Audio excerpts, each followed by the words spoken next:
Your liver lies just below your diaphragm, in the right upper quadrant of your abdominal cavity. And it does a wide range of things, from helping to manage the body's metabolism, detoxification, and bile production. The surface of the liver is covered by a serous membrane called the visceral peritoneum. The visceral peritoneum folds over on itself, and it suspends the liver from the abdominal wall and the diaphragm. There are 5 of these peritoneal folds, and they're referred to as ligaments. There's the falciform ligament, which attaches the liver to the anterior wall of the abdominal cavity. There's the round ligament of the liver, which is a fibrous cord found in the free margin of the falciform ligament. There's the coronary ligament, which attaches the liver to the inferior surface of the diaphragm. There's the right triangular ligament, which is a small triangular fold which attaches the right lateral surface of the liver to the diaphragm. And lastly, there's the left triangular ligament, which attaches the upper left surface of the liver to the diaphragm. Now, viewed from above, the liver is divided by the falciform ligament into 2 main lobes, the larger right lobe and the smaller left lobe. When viewed from below, the liver has 2 additional lobes between the right and the left lobe, the posterior caudate lobe and the anterior quadrate lobe. These 2 lobes are separated by the porta hepatis, which literally means the gate to the liver. Now, the porta hepatis contains the hepatic artery, the hepatic portal vein, and the common hepatic duct. The hepatic artery delivers oxygen-rich arterial blood from the heart to the liver, while the hepatic portal vein delivers nutrient-rich venous blood from the gastrointestinal tract, but also from the spleen and pancreas. Lastly, the common hepatic duct drains bile from the liver into the gallbladder. Now let's take a closer look inside a section of the liver, which shows the functional units of the liver called hepatic lobules. Each hepatic lobule looks like a tiny hexagon. At the periphery of the hepatic lobule, there are portal triads, which are made up of a branch of the hepatic artery, a branch of the portal vein, and 1 or 2 small bile ducts. Now, these branches of the hepatic artery and the portal vein both drain into very porous blood vessels called sinusoids, which carry blood toward the center of the lobule and drain into the central vein. From central veins, the blood flows into the hepatic veins and eventually drains into the inferior vena cava. Now, back in the sinusoids, oxygen and nutrients are able to get through pores in the sinusoids and enter the underlying hepatocytes. Hepatocytes take in oxygen and nutrients and deposit carbon dioxide into the blood, like every other cell in the body. But in addition, they also pick up and detoxify harmful substances, like drugs or alcohol. Hepatocytes help maintain a normal blood glucose level. When blood glucose levels are high, like after eating a meal, hepatocytes convert glucose into a storage molecule called glycogen, using a process called glycogenesis.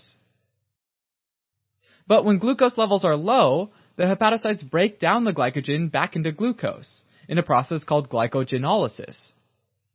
In addition to glycogen, hepatocytes also store certain vitamins, like A, D, E, K, and B12, as well as some minerals like iron and copper. The liver also removes the amine group from amino acids, using a process called deamination, so that the amino acids metabolize to help produce ATP. Hepatocytes also synthesize a variety of important proteins, like albumin and coagulation factors, which get secreted into the blood. Lastly, these cells also regulate lipid metabolism.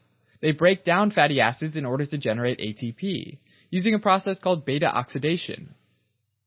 Hepatocytes also synthesize 2 types of lipoproteins: very low-density lipoproteins, or VLDL, and high-density lipoproteins, or HDL.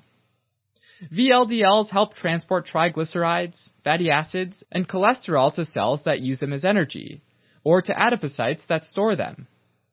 On the other hand, HDLs transport cholesterol from the peripheral cells and tissues back to the liver, where they're broken down to generate energy. If you're still not impressed with your liver, consider the fact that you can donate up to 90% of your liver and the remaining 10% can grow it back.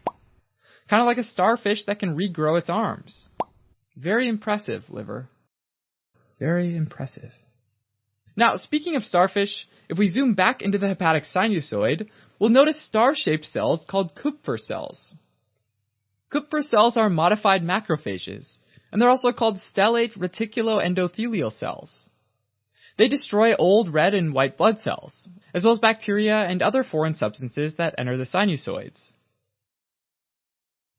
Now, the liver is also involved in bile synthesis, which is very important for digestion and absorption of fats and fat-soluble vitamins in the small intestine.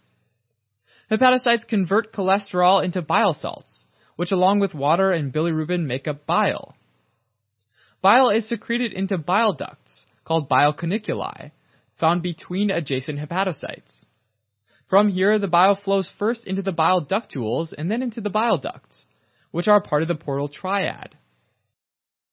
So in contrast to blood, which flows from the portal triad toward the central vein, bile flows from the center of the lobule to the portal triad.